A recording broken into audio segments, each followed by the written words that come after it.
All right, hey everybody, our boys over at Team Goon Squad have a super speedway shootout coming up after being requested to do one of these for over a year now. They'll finally be hosting a cash prize super speedway event with an expected purse of around $475. They're going to have live race control from renowned steward Joseph Penn, and the professional broadcasting team that put TGS on the map will be here to broadcast this spectacular event, and it's not going to be one you want to miss. Mark it on your calendars, Wednesday, September 13th, 2023, with the session opening at 8 p.m. Eastern and the expected green flag drop at 9 p.m. Eastern. Make sure you see the sign-up link. We'll have it listed in all of our social platforms in the description as well. It can drop down. First place wins $150, second gets $150, third gets $75, fourth gets $50, fifth gets $50, and based on 43 entries, payouts will scale with less entries. Make sure you fill out and refer that you are from the Lap Zero podcast because your boys out here help you out. It is a $15 entry fee. There is a maximum of 43 entries. And of course, as mentioned, it is a live broadcast and a live race control. So go check it out. We'll leave the link below for you guys to check out. We're gonna all be there. So see those Team Goon Squad cars and the Lab Zero podcast cars. You know, we're gonna be there. We're gonna clap cheeks. We're gonna run 3 wide so nobody can pass us. Yeah, and we're gonna block it up. We're gonna make it blockable the whole thing. I'm just saying, I'm winning now. I'm just calling it. Yeah, good luck. If Norman's in front of me, he's getting turned. I'm just saying. So come out, race with us, and get beat. And if you are able to beat us, we will have you on the next episode and interview you for the win. Yeah, that's right. Winner gets interviewed unless it's us, which it will be. So good luck. Yep. So you're not coming on. Just too bad. It's too bad you're not coming on. Yeah. September 13th. Mark your calendars. Make sure you get in. Sign up at Team Goon Squad. Discord? Yeah. Yep. Links will be in the show notes. There you go. Look it up. Get on it, boys. So, welcome to Lap 33. Yeah, make it official. Who's our 33 laps? That is 3 more than 30. Who is Max Verstappen? 33. Max, let's go ahead and give him some credit, bro. Let's go ahead and give him no more NASCAR numbers this week. Mr. Max Verstappen. Yeah, I agree. I don't know the guy from NASCAR number 33. So I'm going to throw it out there because it's Harry Gant. He was a good racer. We got to throw it out there. If you're an old person, listen to this. You'll know what I'm talking about. Yeah, and if you're not an old person, just remember Clint Boyer. Oh. Yeah? No. All right. I remember. What do you mean, no? I ran the 33. You remember? I remember. I met Harry at my first NASCAR Boyer? race in Talladega. Yeah, but you're old. That's why I said if you're new. Isn't he the guy that yells up in the booth now, Clint Boyer? Yeah. No, not anymore. I think he hasn't been doing that for a while now. You can win Clint's cash, bro. Yeah, maybe he has. Actually, that was for Fox. I forgot about Fox. Honestly, once they're done, I was just kind of like, oh, now we actually get some good fucking commentating here. It's kind of nice. We switch it up a little bit. I love Fox for the nostalgia. Like, don't get me wrong. I love listening to like Mike Joy and stuff. And when DW was on there, it was great. But like, their coverage in comparison to NBC's is so bad. Like, it's actually, you don't realize how bad it is because you're like, oh, yeah, at Daytona 500, I get to hear Mike Joy. And, you know, I used to get to hear Gordon and Boyer and all that stuff. And you're like, oh, this is so awesome. And then you get to, like, the switch mid-season and you're just like, oh, this sounds so much more official. Oh, yeah. We actually sound like we belong on TV. This a racing network. Yeah, you actually sound like we matter. I'll say 2 things you're not going to like. I'm tired of Mike Joy's voice, okay? I'm tired of hearing him. And I don't like Mike Joy. I don't like Really? Jeff Burton. Oh, Jeff man. Burton can go to hell, too. I don't really care.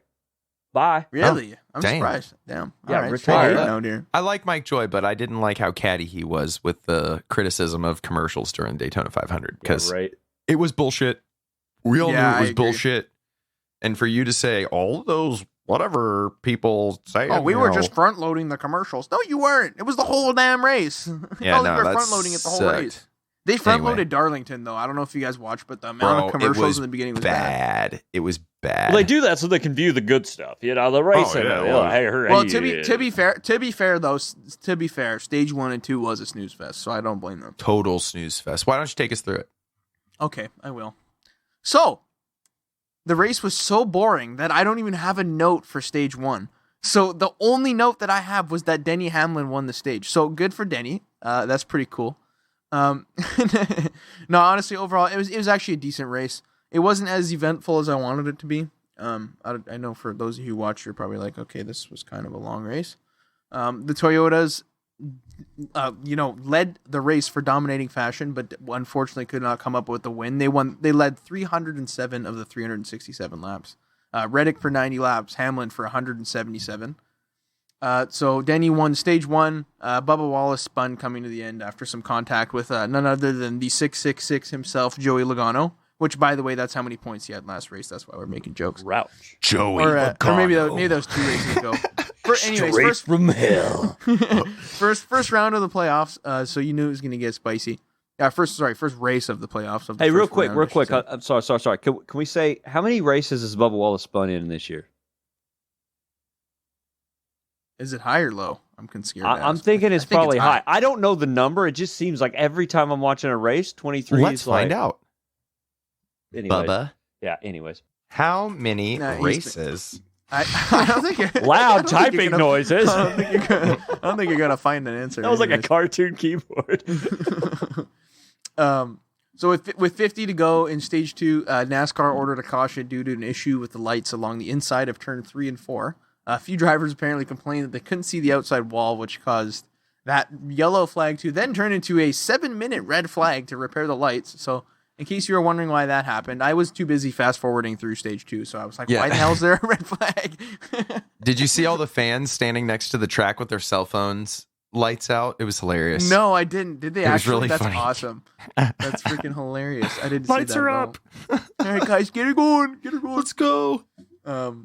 Anyways, stage 2 was pretty boring again for the most part. Denny Hamlin locked up stage 2 again. Other than that, continuing on, the rest of the race was decent. There was a little bit of racing here and there. Some rubs and scrubs with the wall like you do typically at Darlington, giving it the good old kiss.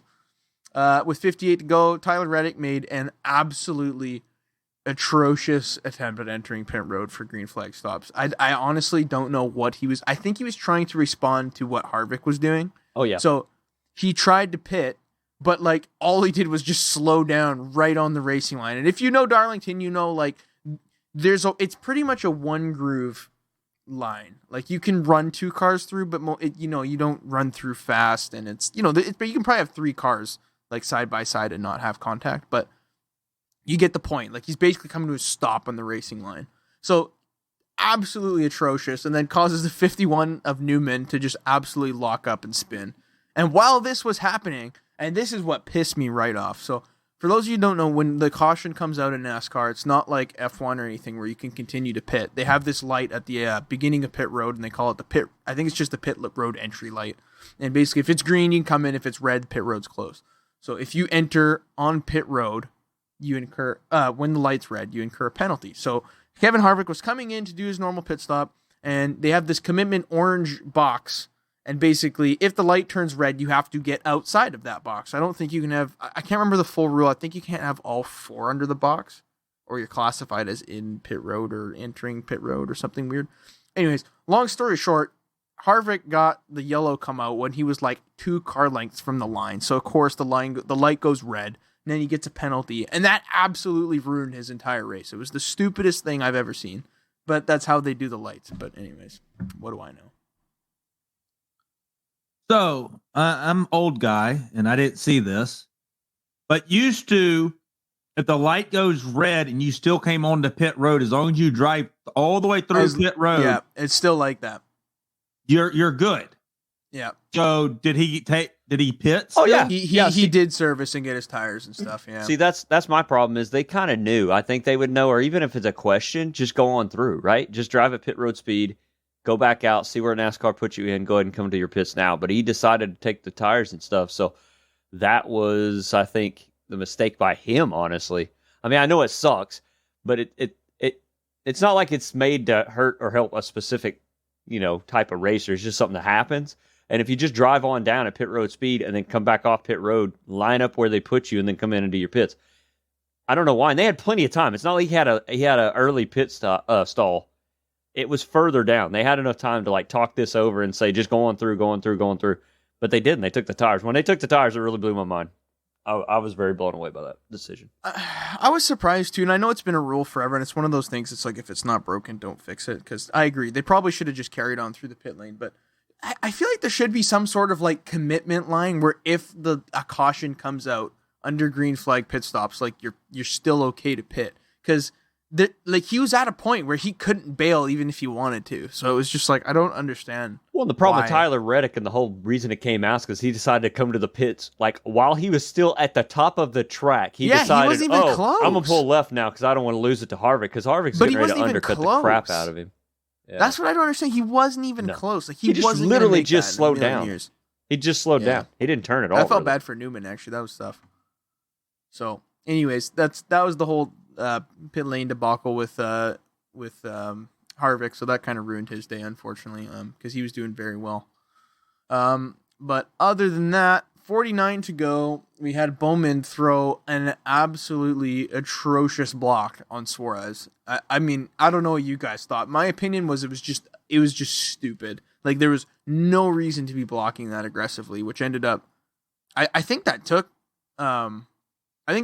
Bowman, or not Bowman. Sorry, I think that took Suarez right out of the race, and then Burton ended up coming barreling into him too. And I think that I don't know if it ruined Burton's race, but I mean it definitely ruined it. But I don't think it ended his race. But I don't know. The blocking on that was just stupid to me for no reason with 50 to go. So that one there was the 48. Yeah, come on, you block once, but you can't really block back up high. You block down low, that's fine. And in Darlington, you got to come back up the track to make the corner. He's not making the corner from way down there. But to throw the total block at the top and then get smoked, like, what are you thinking? I just don't understand at that point what he was even thinking. Kyle Larson ended up wrapping up the race with the win after the Toyotas failed to continue to keep going and maintain their race lead after I think Reddick had a bad pit stop too or something. He ended up coming out behind him, tried to run him down, couldn't do anything. So that was tough in that regard. But quick run through of the playoff standings. So our boy Larson has locked himself into the next round, which is cool. We got Willie B in second, Tyler Reddick still third, Buescher's fourth, Hamlin's fifth, Truex is sixth, Busch is seventh, Keselowski's eighth, and then Blaney's ninth, Chastain's 10th, Joey Logano's 11th, 12th is Bell, and then that leaves the other four who are currently below the cutoff line of Bubba, Kevin Harvick, Stenhouse Jr., and McDowell. Do we have any predictions of who's going to make it through the next, or sorry, who's not going to make it through the next round would be the right way to go. But do you guys have any predictions? I was going to say predictions for that or the championship 4, but let's do that. We can. Why don't we do it per round and let's do like we can do a championship 4. But do you guys want to do per round or championship 4? I'm just saying who I think's not going to make it. Let's do per round. Who's not going to make it? I'm in for that. The Bennett of NASCAR. The Bennett of NASCAR. So I'm going to go first because it's NASCAR and it's my segment. So screw you guys. Okay. I think we're not going to see McDowell make it through 100%. Mm-hmm. I don't think he's making it through. Ricky Stenhouse Jr. I didn't even know he won. Like, where did he win? He won Daytona. Oh yeah, that's right. Yeah, that was a little he backed his way in as usual. Yeah. Anyways. Yeah. In the if I remember right, it was in the Cottonelle Kroger toilet paper car. Nice. He was on a roll like Cottonelle. All right, that's it. Hey, yo. Y'all are killing me with this shit. I think Bubba's not going to make it through. And I have doubts that Kevin Harvick's not. Like, I feel like Kevin Harvick has to make it through. So that leaves, like, someone else who's there is going to have an issue. And I feel like out of everyone else, because a lot of people have a lot of bonus points, too. So that's, like, pretty big. Like, it would be pretty hard for Larson or Byron or Reddick to, like, not make it through because they have a substantial gap. Like, unless they wreck out and finish, like, dead last, I think they're pretty much set to cruise through to the next round. So, yeah, that just kind of leaves me with McDowell, Stenhouse Jr. I'm going to say Bubba's not going to make it. He's been having bad luck all year. And I think Kevin Harvick's going to make it through. So, you know what? I'm going to say Seatbell's not going to make it. But No, I'm going to say Seatbell. Although I don't know, man. He's on and off. Busch is kind of, I don't know. He's been having that, like, weird season that, like, he was doing well, and then you kind of just, like, never heard from him, but he was always doing decent. I don't know. Spoiler alert, that's one of my picks. I don't think Mr. Busch is making it. Why don't you go, dude? Round? Damn, hater. I am a hater. I do want Seabell to make it, though, because I think he's really good, and he didn't shine this year like he did last year, but I think Seabell is definitely a top-notch guy. Ooh, what about BK, bro? You think BK is going to make it? Yeah, I mean, he's been around this year. But I mean, that's a tough choice actually between Seabell and Keselowski. I don't know. Keselowski and what's his name, the Buescher in the RFK cars have actually turned it up a lot the last few Chris days, Buescher's the real deal, bro. This seeing him come back to third or fourth. So he was in the mix. Quick Chris Buescher thing. So do we think he's going to be like McDowell, who turned on randomly after getting a good car, or do we think he's just lucked out and got a few race wins? I mean, obviously the luck out. Like, he's got some sort of talent to win 3 races. Like, I'm not saying the guy's garbage. That's not what I mean at all. But I think we'll find out over the next 4 weeks, really, what he's made of. Yeah, true. Because he'll be a flash in the pan if he doesn't make it into the round of 8. Like, everyone will be like, oh, yeah, that guy that won a couple races last year. Like, yeah, whatever. Yeah. I could throw out that wild card. Just got an extension on his contract, but I don't think Denny's going to make it. Ooh. I think he's going to be pushing too hard. I mean, he's really good, but I think he's going to want to win, and that's what's going to get him. Are you saying make it to the next round, or we're saying make who's it not to the going to final make it? 4? Yeah, I Who's don't think not he's going to make the next round. Not going to make it. You think he gets knocked out in 16? Yeah, why not? Just did bang, it. bang. I'm telling Denny. That's a ballsy one right there. And when it comes true, you know what's up. Dave, who are your 4? I got Kyle Busch out. Kyle Busch is out. McDowell's out. I think McDowell's definitely out. Bubba Wallace. Yeah. I just don't see him making it. And yeah, I'll pick BK. No. I can't pick him. Yeah, you got can. Stenhouse and McDowell still on the cut line too. Below, I picked McDowell. Oh, you picked him. Right. You think Stenhouse advances over Brad? Oh, no, you're right. Ricky Stenhouse is out. Yeah, no. So McDowell, Stenhouse, I posted Bubba, it in there, so it's easier for and Busch are my picks. Out. Get out. Kyle friggin' Busch. Watch. All right. Here's. I'll even go deeper. In this round, I'll go deeper. In this round, he'll be in the top 5 in a race, and he will spin, and that's how he will lose. Who, Bubba Wallace? No, that was a good guess, but Kyle Busch. Sorry, I actually didn't. I didn't hear what you said. No, another. Used to be Toyota, but now Chevy. Kyle Busch is going to be. He'll be like. Well, everyone will be like, "Oh, Kyle Busch is in," and then he'll put that car in the fence. We've seen it before. We'll see it again. Swerve. Yeah. All right, Levi, your turn. Oh, I'm out with y'all, except I got to throw Denny in there, so it's pretty much like Bubba. Yeah, you're pretty much out of picks. Yeah, right. Bubba, McDowell, and yeah, I mean, same ones. I can't just go and pick some. Larson and like can't do that. So, yeah. Norman, what you think? McDowell, Stenhouse, Wallace, and then I'm going to say your normals, Ricky Stenhouse, your McDowell, your Bubba. Those 3 are gone. Dang, sucks to be though. But I'm going to say Ross Chastain. Ooh, good pick. In the round of 16? That's what he said. That's great. He said we're going Kansas and then we're going Bristol. Okay, yeah. Who's our championship 4 predictions then? Okay, let's go ahead. Just fire them out. Who's going to start? Am I going to go first again? Well, wait, who we think's going to make it to the the final 4? The final 4. Yeah. Who already? Yeah. Yeah, come on. I mean, it's the start of the playoffs, man. Come on. Yeah, we need we should have done it last episode. We need that I mean, what are you going to do? The final 4, and then you can do champion, and then what? And what? We still got like 16 weeks ago or whatever it is. Come on now. Whatever. Championship 4, bro. Come on now, dog. You got to make Larson. your prediction before. Yeah, it's a prediction. It's not the factual evidence. Come on now. Me first. We're not Kyle doing the round Larson. of 8. Okay, go. Dave. Kyle Larson, Joey Logano. Got to give my boy Get Joey. that guy out of there. He's gonna be there, bro. His hair's growing back and shit. He's on a stride. I don't know about a stride, but So Kyle Larson, Joey Logano, Tyler Reddick. Tyler Reddick. I'm gonna stick with that dude. He's been so good this year. What? I mean, cool. I believe it. He'll win through winning, dude. That's the trick. Is like we'll see him win. He can pull it out. And at number 4, dude, it's hard there because there's so many good choices. He needs some luck his way, man. He's had such bad luck. Yeah, he's I know. just below the cutoff line. Like he can easily get in to the next 16. Because he can win. Dude's a winner. He shredded this. He shredded this season, dude. Tyler Reddick was so strong this whole year. And it's hard not to say Chris Buescher just based on the recent performance. So I guess I'll send it full Buescher style. You going Buescher, hey? Okay, I'm going next. I'll take it. I agree with the Larson. I think Larson's going to be in. I think Willie B is going to be in. He has had a absolutely killer season. Oh man, you're right. I should that was a. It'd be hard to count those two now. You're right. That's fine. I'll be the dark horse picks.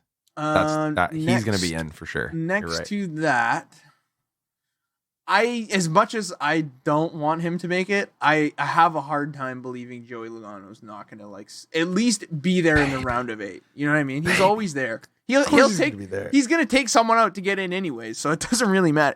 Especially Truex is in the playoffs, so he's getting dumped. Like at some point that's going to happen. Dude, Joey Logano dumps Ryan Blaney to get into the Final Four. Well, Blaney's a round of 12 exit every year anyway, so that's not really anything that's out of the ordinary. So I'm not even picking him for my Final Four prediction as much as I love him. Final position, though. Who's going to take... You know what? I'm going to wild card it. I'm going to go like Chris Buescher's going to make it. Or like Martin Truex Jr. or something. Like one of those guys is going to come out. Don't take Levi's pick. You know what? No, you know what? Screw Chris Buescher. MTJ. I'm calling it. He's going. Damn. He's going, dude. He's coming with a vengeance. He wants to win. He's on a hot streak, bro. He's got 3 wins. You're telling me this dude can't pull some crazy shit out of his ass and win the championship like he did in 2017? Maybe 18? Been saying it all season. Salt and pepper. Championship winner, MTJ. All right, give him to me, Levi. Yeah, it's MTJ, and then I'm going with a dirt track crew. So you got Larson, you got Blaney, and Seabell. Yep, that's it. Ooh, I like that. That's spicy. I would like to see those playoff contenders. That would be nuts. My boy Seabell, dude. All right, old man, you're up. I got Davey Allison. Dale Earnhardt Sr. Jeff Gordon. No, hell no. I think I'm going to go with your normal Kyle Larson. I think MTJ is a shoe-in for the Final Four. He's shown good things. Martin Truex Jr. for those who are like, MTJ. Okay. Yeah. I forgot we have some uncultured people in here. Uh-huh. I'm talking to you, Gareth. You just made him spit out his Starbucks equivalent in Australia coffee. His Nutella. He's like, they know who I am. All right, anyway. I think Denny makes it. Happy birthday, Gareth, by the way. Happy birthday, Gareth. Yeah, happy birthday. Yeah, happy birthday. I think Denny Hamlin makes it. And then my dark horse, and I think this is going to be a true dark horse. Wait, didn't you already pick 4? No. Oh. Martin Truex, Denny Hamlin, and Kyle Larson. Okay, yeah, that's fine. He's retiring. Oh. Kevin Harvick, out of nowhere, makes the Final Four, and he probably doesn't even have a win going into it. I really hope so. Damn. Hey, I will say, in Harvick's era of him dominating, I really did not like him. I don't know why. I think it's just because he was winning everything. Because there was was it just before COVID that he went on that spree of he was winning everything, and I was just over it. Anyways, that frustrated me. But dude, he's a genuinely awesome dude, and I think I would love to see him win. I wouldn't complain if he won the final year. That would be great. I felt the same thing about Kyle Busch back in the day. It's like he had talent, but damn, I was tired of seeing him win. Anyway, a stupid face. Yeah, 100%. Yeah. Just to kind of off the side on that, because I did the same thing with Jeff Gordon his final year. I was like, I kind of started pulling for the guy. I wanted to see him like not go out on top, but go out decently. When he won Martinsville, I cried.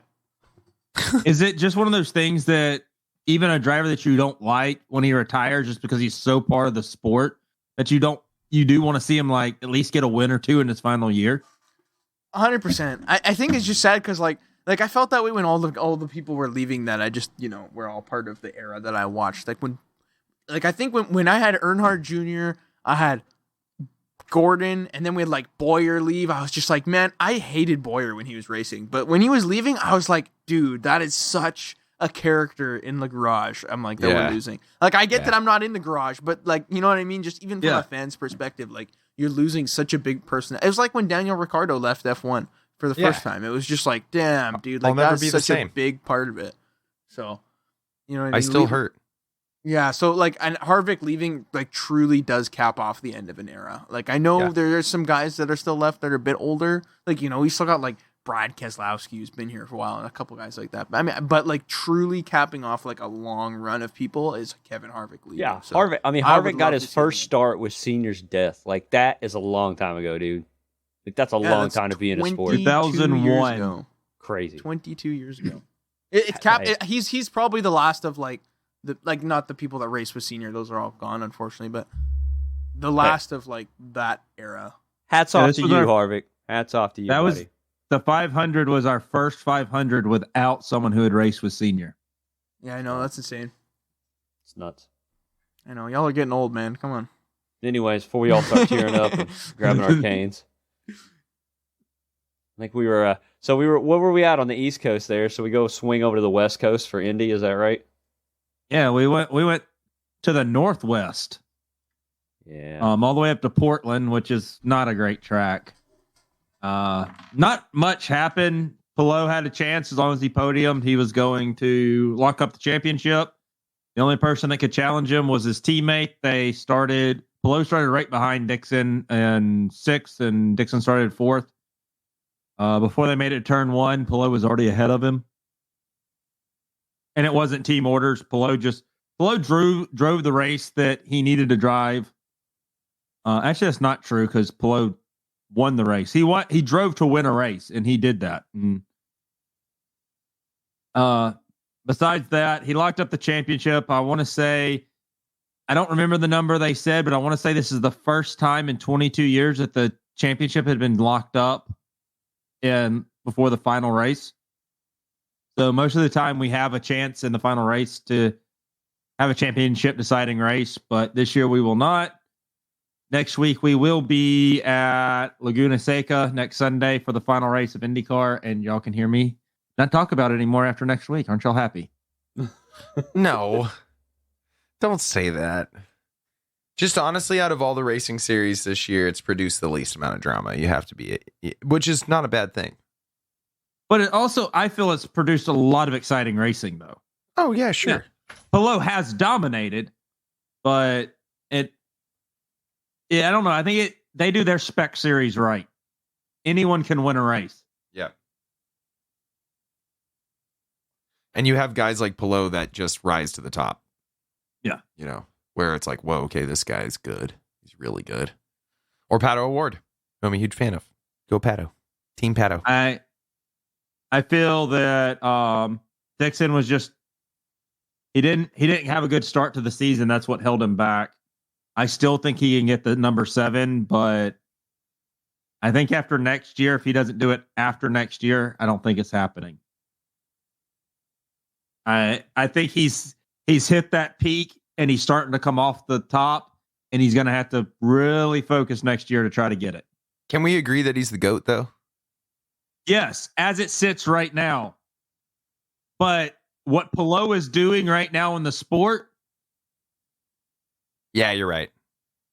Like I said that a couple episodes ago. I said, the new guy will always be the better guy. Always. Now, if Dixon can win 7 next year, he takes that extra step, and he also does it when Palou was is like rising to the top. So I think that really makes you think, well, he did pull that last championship out right there when Palou won 2 back to back. Yeah. And it's a spec series, like you said, because I'd like to equate it to Lewis and Max, but you just can't. That's a totally different animal. No, we'll get to. I got some stuff about Lewis. Oh, I think we need to talk about when we get to Formula 1. Shakira. No, it's not drama stuff. It's discussion, our opinions, and where we think his career is headed right now. I just like talking about Shakira. He's going to go to Ferrari. He's already signed a new deal. Everyone knows that. No, he's going to Ferrari, bro. He's there for till 2025. Is he there till 2025 or through 2025? That's unclear. They left it open for interpretation, which is not good on a contract. Don't know. Is that a player option or a team option? Yeah. Well, congrats to Mr. Alex Palou, man. Like, dude is amazing. driver. I mean, just all around. I think he's going to keep it up. I think you're right. I mean, I think we see him contend for the title or win the title next year too. I'd like to see Scott win it, but I want to see Scott get 7. Yeah, I really hate to see somebody lock leagues up before the last race because it's really exciting. But I mean, damn, dude's just dominant. Yeah. Oh, Levi, Formula One fan, Red Bull fan. You don't like watching people lock up the championship before the season ends? I am a Red Bull fan due to my wife being a Red Bull fan, and my racer can't stay on track. So, Mr. Ricardo, So I thought you were a McLaren fan. A Red Bull fan. I was a McLaren fan when my boy was a McLaren. I'm a Danny Rick fan. So you're a traitor. Sure, you call it what you want. I stay with Danny Rick till his death, which in F1 might have already been. Yeah, that's right. Ouch, dude. Ooh, how did that feel? So Danny Rick to IndyCar. Levi, you watching IndyCar now? Yeah. I would actually. He'd clean up. Yeah. Actually, I think he'd be mediocre. Yeah, I know, right? It would just be good enough. And in 9th place again. Yeah, right. Yeah, speaking of Formula One with Formula One. Yeah, with no Danny Rick. Who was the win pick? Oh, it was Perez. Norman got the win pick. How many people went out though? Oh, this might be someone might have got a sweep here. Hold on, F1. Dude, don't think that I had a win pick for Sainz. Remember that? I didn't get it, but I know that when he qualified first, I was like, oh shit! Like Forza here we go, Ferrari, baby. I know my Norman got the fucking sweep. Hey! No way, man! Wow, because you did points. Perez won. Norris was in the points, was he not? Yeah, he was 8. Yeah, but Hulkenberg didn't go out. Magnussen went out, did he not? No. Oh, the only no, DNF is Ocon and Yuki. It looked the way it's classified on the sheet. Yeah, my fault. I was You suck. Levi, you got fucking. I'll take it. You got literally 0 points, I think. Where was Sonoda? Oh, he was out before the race even started. He got the bin pick, actually. I did get the bin pick. Shit. Yeah, good shit. The Yuki train finally worked out for Dave. me. How did Dave do? He got Russell. He didn't get Alonso, so he got 1 point. Me, I picked Sainz to win, so I'll just go fucking off myself. I picked Perez to in. Oh, what a travesty. You finally got the switch swap. And Bullet has. So I got 1-1-1, and yeah, we got 1-1-1, and then Norman got 2. I won one. I won a weekend. Yeah, you're still. He's catching us. I'm just saying, he's slowly coming back. Dave, what about you still me? Fucking suck ass. All right. So we're gonna roll into the in it, win it, and bin it results from the Italian Grand Prix. Here, hold on. Is there some fancy name like there was for Imola? Hold on, I gotta read it. Oh yeah, it's the Italiano National Formula Grand Prix di Monza. De pizza e meatballs. Formula One Pirelli Gran Premio d'Italia 2023. Mamma mia. I love it when you say that. Oh, yeah. Mamma mia. So, I got 1 point with my Perez pick to be in. If I flipped Sainz and Perez, I would have got 2 points, so that's tough. Dave got 1 point with Russell being in. Levi got 1 point for Ocon binning it. And Norman was very, very close to a sweep, but unfortunately Hulkenberg did not bin it. But he did come up with the Perez win and the Norris in, so he now got 2 points. So putting us to our points totals, we have Levi and I are still tied for the win here with 13 points each. Norman is now getting uncomfortably close with 11 points in second, and Dave is rounding up the back of the field with 8 points. As well. So it's get ready. It's going to be interesting. So now we got a little bit of a break now until September 15th. So we got a 2-week gap now until we go to Singapore. And hopefully our boy Danny Rick will be back. Probably not, but we're going to hope for the best. So no. His shit's broken, dude. That's about it. It is broken. Yeah, it's where's the Lando Norris meme? It's broken. It's broken. All right. Well, no bin it, win it, in it for this week. In it, bin it, win it for this week. Or next week. Because we got a little break. Yeah, because we got to travel all the way out to Singapore. Yeah. But Monza was a shocker, wasn't it? Max was a little bit, yeah. And Perez 1 and 2. Yeah. Once the weekend started, Formula One there at Monza, the practice and quali both had a bunch of off-track issues, which I thought was going to be an issue during the race, but I don't know if there's actually one penalty for that, honestly. But, yeah, I mean, that was pretty much it for qualifying. Of course, Ferraris and Max on the top podium. On the off-track issue, can we please get it where it notifies them immediately instead of like waiting 2 or 3 laps? Oh, yeah, your lap's been canceled. Yeah, I thought they did an okay job during qualifying. It was a little quicker, but yeah, I just didn't really see. It was hard to see the way Monza track was painted with the rumble strips and stuff. I couldn't tell where the line was, and then if you went on the rumble strip itself, then that was when it was an issue. But anyways, didn't really come into issue. Everybody got good laps in, did what they could. Sainz stood on top, which was my win pick, so that made me really excited. And I got too excited because, of course, Max come back and did his thing. But you forgot Max Verstappen. I know. Anyways, but yeah, in a row. Yeah, and when they were out there on the grid before the race, it was Hamilton, Bottas, K-Max started on hards. Everybody else was on mediums. I thought that was kind of crazy for Hamilton to go out on hards. He's done that a couple times this year, though. And in Bottas's case, it actually ended up good because he had a points race, Bottas in the Alfa Romeo, which is kind of weird for him, but you know, it's good stuff. I like old Bottas. Yeah. Most underrated driver in the last 6 years. Seriously. Tell me I'm wrong. No, totally. Anyways, yeah. So coming to the formation lap, Yuki made it almost 3/4 of Monza, 1 lap, and car shut down, engine failure. It held cars out on track for the aborted start. They put them back on the grid, and then they didn't let the teams come out. There was confusion. A couple of guys jumped the wall. I'm glad they didn't penalize anybody for that, by the way, because it was confusing. Because the cars are getting hot. I mean, that's one thing you want to do, put the ice on them, put the air to the engines, to the intakes, and brakes and all that stuff. And they weren't available to do that, which I was thinking this is going to cause issues later because Monza is a pretty warm track most of the time.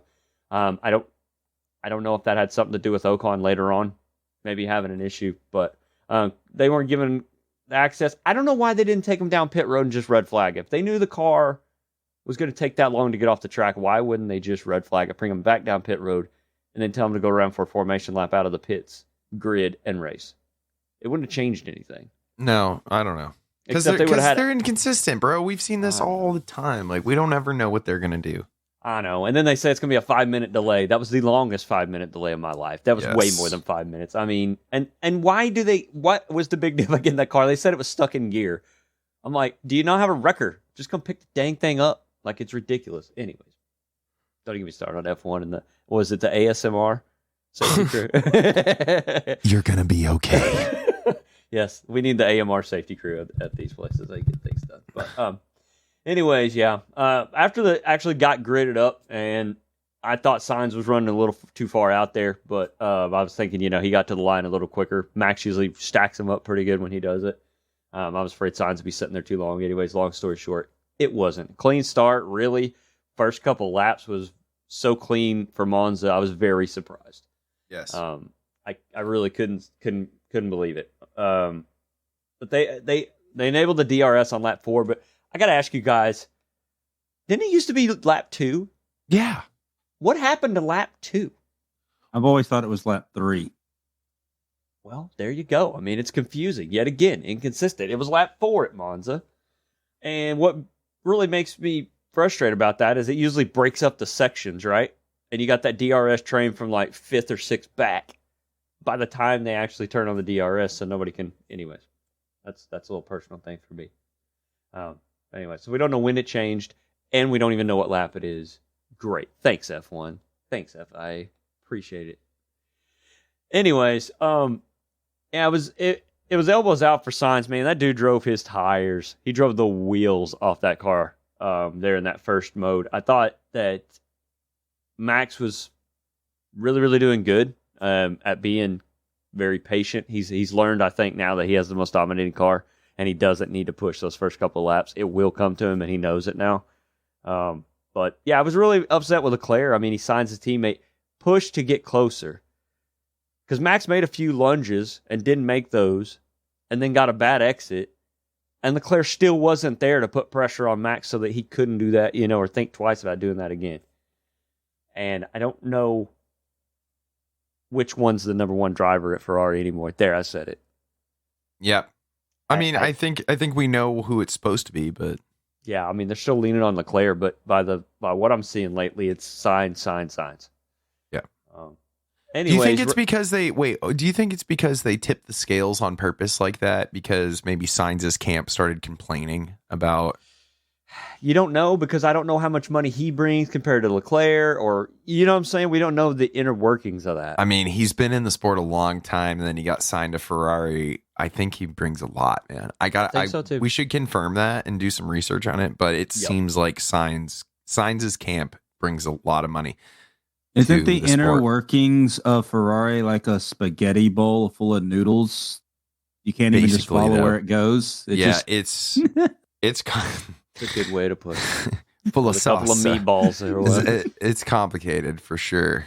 But no, it sure seems like he brings something to the table other than skill.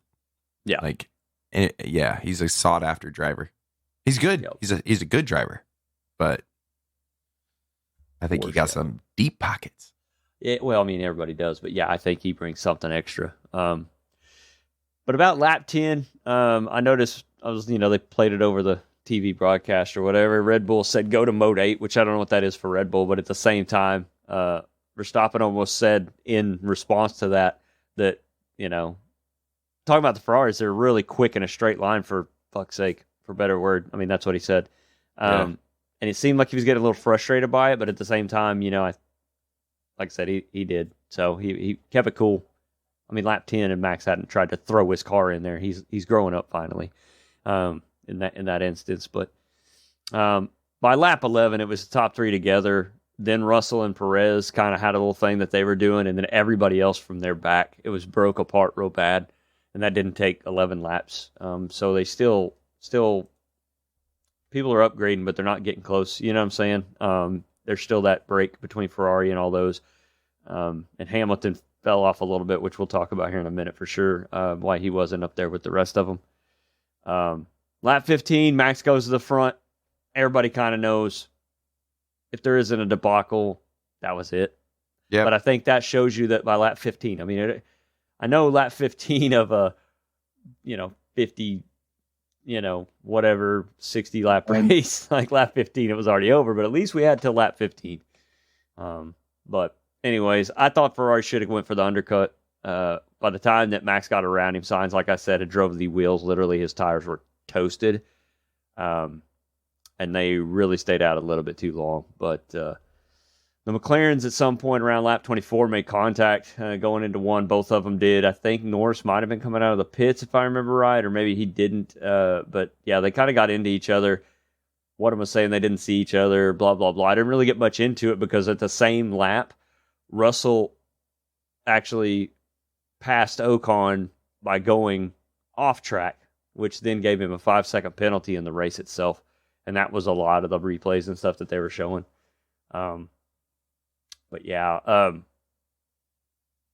don't know if y'all really, it's frustrating that I think the Alpines and Ocon, I really thought the Alpines were going to be faster with straight lines. A couple years ago, Miami, they showed us some really good speed and straight lines, and I don't know if they're just not upgrading as good as everybody else, but it's just not showing up anymore. They're off pace big time. Had better hopes for Gasly going over to that team too, but anyways. I think it's far from over. They're going through a lot of development and growing pains and stuff right now. I think of all of the, because they're a title team and a manufacturer team, but like of all the teams on the grid, I see them with like the most longevity. Like I think Alpine's there to stay. They reinvested all this money, rebranded. I think Renault as a company is going to be in Formula One for a long time. So I think it's just growing pains. They're all French drivers. I think that as a brand, they're stronger than ever. So I think you also got to start thinking about, we're at that time of year where, and I'm not looking at the Constructors' Championship or the Drivers' Championship right now, so this could be completely wrong. But if you're looking like you're kind of solidified in your championship position, you're more focused on next year than this year too. So everything you're doing is focused on next year's car and let's get it better and let's get it right. So you do start seeing some of these mid-tier teams start to look like, ooh, they're looking pretty bad at the end of the year, as the other ones are bringing more upgrades, trying to gain every little ounce of points they can. Right. Yeah. I.e. Haas a couple years ago when they just said, screw the old car. Yeah. We're just shooting for the new this. car. And they took a whole year off pretty much just driving around in circles. I mean, they didn't do one upgrade. Right. I think they're still doing that, though, if I'm not mistaken. I feel like what we took a year off for? Are we taking 2 or 3 off now? Yes. There's our weekly Haas bashing. From your Haas fan. There you go. From the biggest Haas fan that I know. The only Haas fan I know. But yeah, back to that Russell deal. He got the 5-second penalty because he passed him off track and he really couldn't give it back because Ocon went into the pits that same lap before he had a chance to give it back, which I thought was kind of, I don't know if it was cheeky on their part or just what happened. But yeah, you can't really give a spot back when the guy that you're supposed to give the spot back to goes into the pits, like immediately. Yeah. I would use that later, by the way, on someone like Max or something. If they were to pass me kind of in a weird way and think you ought to give it back, just keep in front of him and then go in the pits. But anyways, by lap 29-30, the only race really was for the podium spots. We kind of knew that already. It was between Perez and both Ferraris who was going to actually be up there. Anyways, Hamilton threw the dice. He rolled the dice. He was not happy about it over the rodeo at the same time, but I think lap 30-ish. He went to mediums, and then they said, you're going to the finish, which was going to be about 28 laps or so. So he was not a happy camper, and as usual, he let them know about it. I don't know what's going on with Hamilton, honestly. On that note, do y'all think Mercedes is building a car for Russell, or do you think Hamilton's starting to lose it? Or actually, almost lost it totally. I don't know because they signed him back, you know. It wasn't long term, but they did sign him back. So it's just ever since 2021, Hamilton just has not looked the same as a driver. Now I wonder if 2021 got to like he actually thinks that was his last. I know he keeps saying there's unfinished business, but we're not seeing the old Hamilton style driving. I think that it takes more than a season to tell that in this case, because Mercedes is going through a lot right now. So, well, I'm just saying you got. Do I Russell, think he's the same? No, it's not the same Lewis. Absolutely not. Russell out-qualified him by what, 3 or 4 positions, and was was a second faster than him through Q1, Q2, and Q3. Yeah. I was like, this isn't Hamilton. Yeah. No, there's something going on there. I totally agree with you. We're just not seeing, like you said, hammer time, right? We're not seeing that at all. But yeah, we'll just have to see what goes on. I mean, there's some different races coming up for sure that I don't know if they key to him or what anymore. I mean, I don't know. Everything just keys to Max, right? That's what we're seeing. But yeah, hopefully he can figure it out because he didn't do so well. At the same time, I mean, well, he'll come up a little bit later too. But yeah, I think he had a little bit of a issue with Piastri, which was kind of crazy that he's racing the McLarens. But McLarens had done some upgrades. They still couldn't catch the Albon and that Williams dude in the DRS zones. That was a big one. They raced around forever trying to get caught up with him, and he'd just take off down the straights. The Williams have found straight line speed in the Albon car. I don't know the Logan, the Sargent's still kind of looking for what he can find out there. I think he's starting to show that he looked like his qualifying's getting better though. It's baby steps, and you know, Williams might be a place where he can do that, right? If he does these things in Ferrari or anywhere else, maybe even Alfa Romeo, they may still be kind of, you know, but Williams seems to be open. If he starts showing something, then we'll kind of keep you around. So maybe that's something for him. Because like you said, his qualifying form is looking good. It's got that single slap speed, him and Hulkenberg, and then just can't figure out how to put it to the races. But around lap 39, Ocon retired. Had some kind of steering issue. I couldn't really find much about it. I mean, like I said, that might go back to those cars sitting on pit road. But who knows? Lap 41, the biggest part of the race for me was, like I said, was that contact with Piastri and Hamilton. It was for 8th place. I think that kind of shows what Norman was touching on, that Hamilton's racing for 8th and having to make contact with Piastri. Piastri had to pit for new tires. Well, got a front wings when he came out in 14th place. Then Hamilton was slapped with the penalty, 5 seconds, and he was kind of racing to beat that for the rest of the race. Ferraris, man, they race. Man, they were racing hard. Off. That was They tough. raced their asses off there at the end. Good racing. I'm glad there was no team orders. Yeah. Everybody at Ferrari has been open about it afterwards. They were off-roading curbs. They were doing all kinds of stuff. They were whipping it, dude. It was scary because I was thinking, don't screw this up. Like, you're looking good. One of you is going to get up there. Don't screw it up. But it was clean racing. I have to give it to him. I don't think one was dirty on the other one. And it was just, I thought it was, good racing. Good racing by Ferrari. I'm glad to see him actually up there fighting for something. It felt good in Monza. Anyways, it's good feelings. Good feelings. Piastri got a penalty late in the race. It was around lap 51, but didn't matter. He was in the back. He went off track to pass Lawson. Liam Lawson looked okay too at Monza. I think he's raced there before in other leagues though, so he knew the track and this and that. But anyways, Max holds on. Max Verstappen win streak record, 10 straight wins. That is a record for all time in Formula One. He got followed by Perez second. Sainz won the battle over Leclerc and got the podium, which I think he deserved because of his qualifying and just how he raced the whole race, man. He was actually putting elbows out. He was actually throwing punches at Max for a short time, which a lot of people can't say this year for sure. But I think my driver of the day, if I was to pick one, I forgot who actually got it. I'm sure Max got it.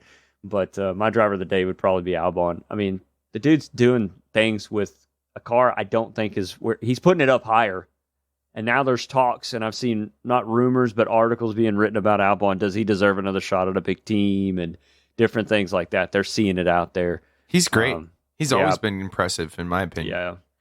Finished out in 7th. I mean, I'll go to the top 10 real quick. But, I mean, the race itself, Max looks like it's even going to lock up the championship even more if it wasn't before. People are making upgrades. They get kind of close, and then it's like you go to somewhere like Monza where other people should have a leg up on him, and they just can't even get close.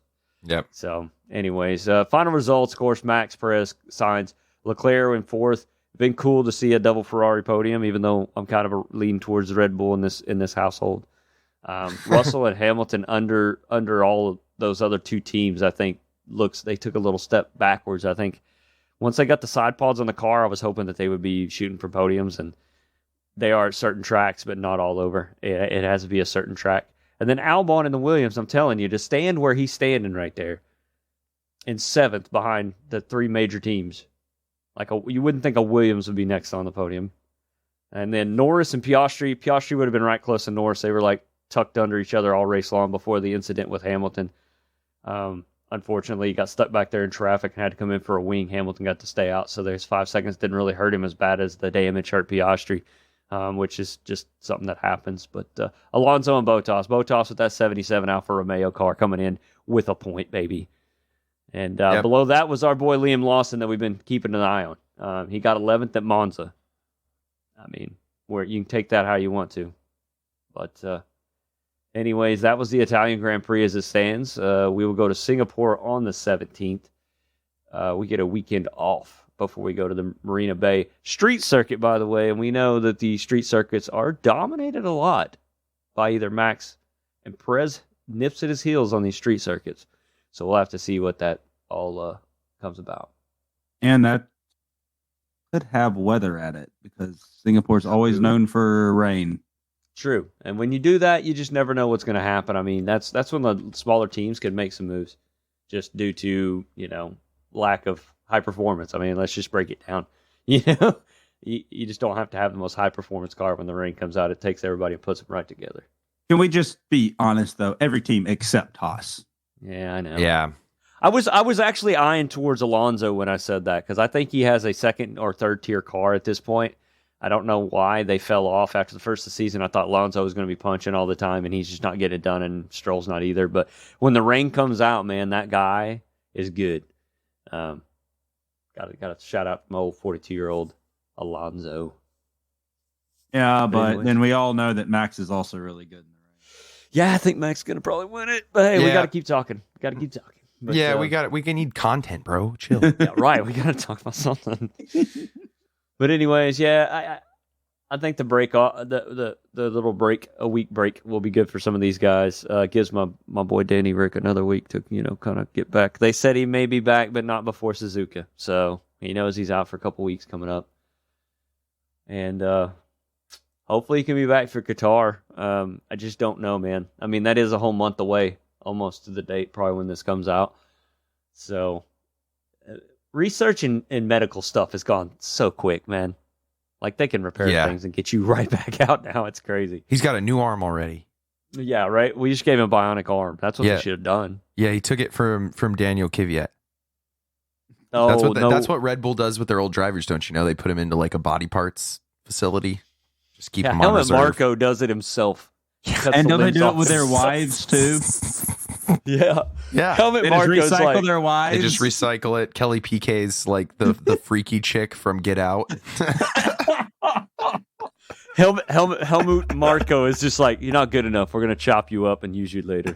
Yeah, Kelly PK just goes out and attracts racing drivers and takes them to the Red Bull factory, and then they... It's all making sense now. Yeah, that's funny. Oh man, well, I guess I'm not looking forward to a little break because it's like crack and I need it all the time. But and we literally just got off a 3-week break, and then we're like, oh, let's race 2 races. Oh, break again. They got to travel, man. It's F1, dude. That's a lot of stuff. My favorite part of the season is coming up, though, man. We got Singapore, we got Suzuka, we got USGP 1, 2. It's gonna be nuts. Or 2 and 3, I guess technically. Brazil, bro. This is my favorite part of the season, so I'm ready. Let's do it. And then we got Vegas. Yeah, we got the Vegas. That's what I mean. USA. We got Vegas, COTA, Mexico. Mexico's such a good race every year. I just wish the championship was closer. Oh yeah, right. Yeah, I know. It's such a tight battle. Yeah, I wish it was too. But thanks, Max. Yeah, thanks for being Max. so damn good. Yeah, well, it is lap 33, bastard. So we love you. There you go. It is. This Max's one's for lap. you. You get one, bro. You get one. Hey, it's kind of cool that it culminated when he actually beat the record, right? Lap 33, lap 0. Yeah, we planned that. Meant to be. Yeah, that was planned from the beginning. All the content up till now was just to make this moment happen. So I'm happy you're here with us, whoever you are listening. And we're just like F1. We just unpredictable. Well, did it for Max, but consistently unpredictable. Well, if you're not out on track with us on the 13th, I don't know what you're doing. Yeah, Team Goon Squad, baby. They're putting this thing on. They're putting out money. It's few and far between. If you're not in iRacing, which I think you are if you listen to this, so guess what? It's few and far between. You're going to be able to have a chance to win close to, $150 for winning this damn thing. You put 15 in. I don't do quick maths because I'm from Oklahoma. That's a lot more money than you put in, okay? That's a good return on your investment. No, and all you have to do is push your buddy up to the front, and I think first and second pays out the same. Am I wrong in saying that? No. Let's get this right. Let's make sure that everyone understands this. Everyone's battling for 5th. Because we've wrapped up 1st, 2nd, 3rd, and 4th. True story. I like where you're going with it. So don't give them false hope and promises. Oh no, false hope and promises is what we run on. That's our fuel here. All right. And also, a professional is described as a person who does a particular thing to earn money instead of a hobby. So, if you want to be a professional sim racing driver, this is your chance. This is your chance. A professional. You can tell your mom, I'm a professional. You know what I'm going to do? I'm probably going to throw a shout-out email. He's not going to read it, but I'm going to try to get Dale Jr. there. Why not? Just send him an email, tell him what's going on. Who knows? He might show up. He can give the money to charity or something because God knows we don't need it. But we're going to shout out to him and say, hey, this was going on with Team Goon Squad. Can you show up? How cool would that be? Why not? Not saying he's not going to be there. To run a lap 0 podcast car. Probably not. He'll probably do his own car because he's got that guy that makes his own paint jobs. Yeah, they have some podcast anyway. It's okay. But it's just he listens to our podcast because we got North Carolina listeners, so we know he's one of them. So Dale, when you're listening, so I don't have to email you, just show up or sign up at least. Just send us an email telling us that you got our podcast and that you're showing up. And if you don't win, professionals also described as you approve of it because you think it is a very high standard. So we here at the Lab Zero podcast will call you a professional, even if you just come try. You're a professional. No. I just think it's going to be awkward when we have to interview ourselves when we win. Yeah, I know. So good luck to all those people from 5th backwards. Yeah, it's not usually the high standard we roll with out of here, but oh no. Well, this is Levi's chances to shine, bro.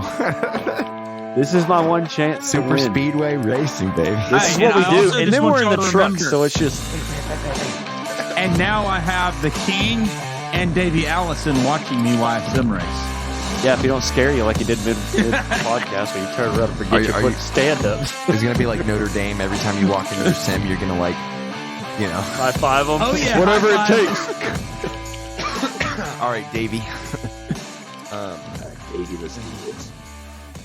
Anyways, thanks for listening, guys.